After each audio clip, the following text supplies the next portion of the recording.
Okay, making a little video today. This isn't a how to change a starter video. This is a before and after.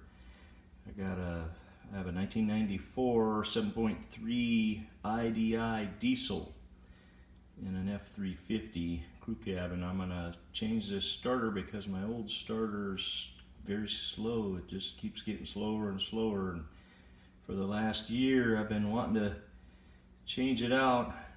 I took it in for an air conditioning service and the guy says, "Wow, you really need a new starter." So here we go. I'm going to put this in and see how it is. It's a pretty nice little starter. Looks pretty decent. It's coated with bed liner or something. Anyway, it seems decent. Comes with its own little dyno sheet here.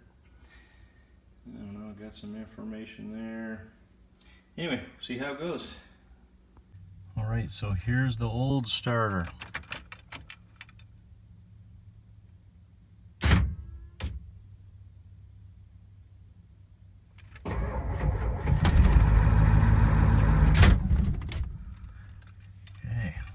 How slow it was, and that's fairly new batteries. They're only a year old and they're fully charged. I keep them on a trickle charger all the time. Let's see how the new starter sounds. Okay, I got the new high torque starter in. Let's see how she sounds.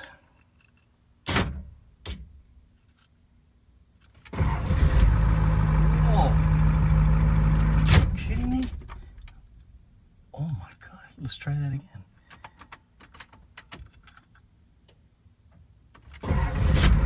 Wow! Oh my God! That is awesome! That is amazing. One more time. Oh my goodness! There we have it. Okay, so as you can tell, I'm really excited about this new starter. It is amazing. I'm way more impressed than I thought I was going to be. That's my trickle charger. That was unplugged for both starts, but I keep it plugged in all the time to keep the battery charged. I live in Arizona and batteries don't last around here without that. Anyway, there you have it. That starter is incredible. Good luck with your trucks.